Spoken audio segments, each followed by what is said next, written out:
Yakin kalau kita sholat semua suci, nggak boleh ada di sini bersama. Karena dalam sama ada seorang ulama saking hati-hatinya ketika dia habis buang air kecil itu pasti dia istinja, cebok, langsung itu pakai ini. Diraba, dia yakin bahwa ini sudah kuat air lagi. Kita yakinnya. Cuma kalau kita kan sunahnya habis istinja cepat-cepat. Nah, kira apa?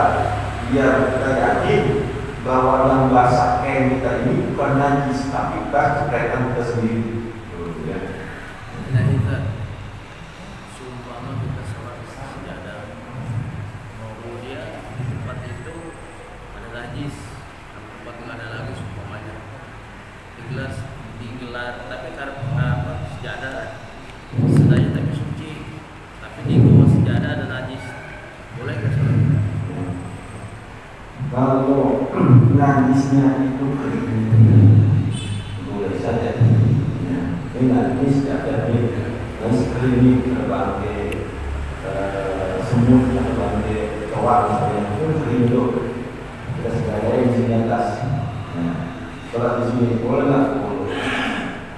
Seterusnya sejadah itu suci, sejadah itu suci, seterusnya buat sholat lagi. Begini, kalau tanah keringnya itu enggak kena najis sebenarnya. Berbeda kalau basah langsung kena najis di sejadah. Kalau kering boleh, tapi kalau basah nggak boleh. Iya. Berarti kalau basah untuk saling sholat mungkin saya. Iya.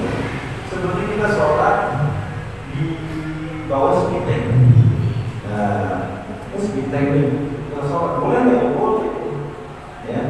Karena spiteng di bawah itu atasnya suci. Ya. Kalau ada kotoran baru ada najis. Bagaimana kalau sholat di atas kuburan? Harus kuburan Ya, ya. di atas kuburan, ada kubur, sholat Kuburan itu ada yang dibongkar pasang, seperti di Magelang bongkar pasang, di Baki bongkar pasang, ada bongkar kalau udah lama setahun 2 tahun kontok semua badan pulang dulu sama itu buat pasang lagi. Itu dibongkar pasang. Nah itu karena dibongkar pasang maka debunya bercampur dengan najis, ya bercampur dengan najis, maka nggak boleh sholat di kuburan ya. Tadi sholatnya mengenai najis. Tapi kalau kuburannya tidak biasa di rumah pasang, boleh saja rumah. Kapan begini dengan mati aja juga ucapan kita termasuk salah enggak? Jangan. Ya. Jadi selama kita masih hidup, selama juga kita masih bisa memperbanyak amal soleh meskipun sakit. Ya.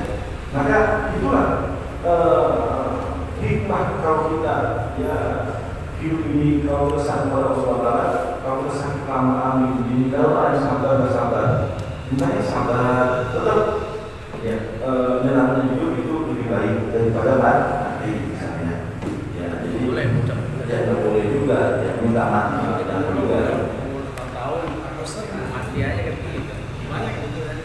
Jadi sedikit kita bicara tentang bulan Rajab ini ya, karena kita sudah memasuki bulan Rajab. Pada bulan ya. Di dalam amalan Rajab ini banyak sekali. Salah satunya adalah ibadah puasa. Yang afdal siyam pada sehari Ramadan, siyam syahrillah Muharram. Puasa yang paling afdal setelah puasa bulan Ramadan adalah puasa di bulan yang Allah haramkan. Artinya bulan-bulan yang Allah haramkan itu adalah Dzulqa'dah, Dzulhijjah dan Muharram, yang terakhir adalah Rajab. Ya, maka bulan Rajab termasuk bulan yang diharamkan, artinya yang dimuliakan oleh Allah Subhanahu wa Ta'ala. Jadi kita disunahkan untuk berpuasa, ya minimal sekali, ya minimal sehari 2 hari. Apalagi kalau kita banyak puasanya, ya. Dan puasa ini kan boleh tergabung selama puasa tersebut sunnah dengan sunnah. Seperti puasa Senin tadi ini tergabung puasa Senin dengan puasa Rajab, itu boleh. Atau dengan ayam mubin misalnya boleh. Kalau bulan 3 sekaligus hari Senin, bulan Rajab, ayam mubin gabung semuanya. Yang penting niatnya disebutin niatnya. Ya, maka dapat semua pahala insyaallah. Jadi jangan kita tinggalkan di dalam keutamaan berpuasa di bulan Rajab. Kenapa? Karena firman Nabi, inna fil jannah nahar, sesungguhnya di dalam surga ada sungai, yuqalu lahu Rajab, dikatakan itu sungai adalah sungai Rajab. Ma'ul akhir dinyalakan, airnya lebih putih dari air susu, wa akhla min asal, dan lebih manis dari madu. Man shoma yawma min Rajab sallallahu min al-anhar, dan siapa yang berpuasa satu hari di bulan Rajab, Allah akan memberikan minum kepadanya dari sungai tersebut. Nah, itu salah satu daripada keistimewaan bulan Rajab. Kita untuk mendapatkan semuanya, kita kerjakan puasa di bulan Rajab. Kemudian bukan hanya puasa saja yang kita disuruh menghidupkan bulan Rajab, yaitu salah satunya adalah disuruh memperbanyak baca istighfar. Ya, khususnya sering istighfar kita baca di tahun berapa ya, yang tadinya sekali bisa lebih daripada sekali, 100 kali dan juga dengan membaca kalimat Rabbil Alamin, terus dari 7 kali tidak ada sholat maghrib dan sholat subuh. Dalam kitab Fawaidul Mukhtar disebutkan siapa yang baca akan dia akan bebas dari api neraka jahanam. Ini kita punya dosa insyaallah yang boleh sebenarnya. Ya, karena bulan Rajab adalah syahrul Rajab, syahrullah, wa Sya'ban syahrul, wa Muharram syahrul iman. Rajab adalah bulan Allah, Sya'ban adalah bulan, dan Ramadan adalah bulan iman. Nah, hari bulan Allah berbanyak minta ampun kepada Allah Subhanahu wa Ta'ala. Nanti bulan Sya'ban berbanyak berselawat. Nah, nanti ke Ramadan, nah kita ini berbanyak daripada amal-amal ada. Maka ulama mengartikan daripada kalimat tersebut, Rajab syahrul zari, Rajab adalah bulannya menanam. Wa Sya'ban syahrul saki, dan Sya'ban adalah bulan mengairi. Wa Ramadan syahrul hasoli, dan Ramadan adalah bulan panen.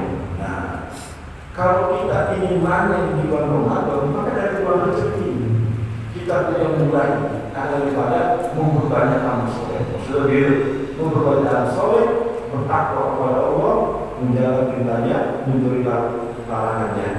Dan ketika di bulan Sya'ban juga, ya, maka ketika di bulan Ramadan kita panen. Maksudnya apa? Kita akan dimudahkan untuk memperbanyak amal-amal soleh.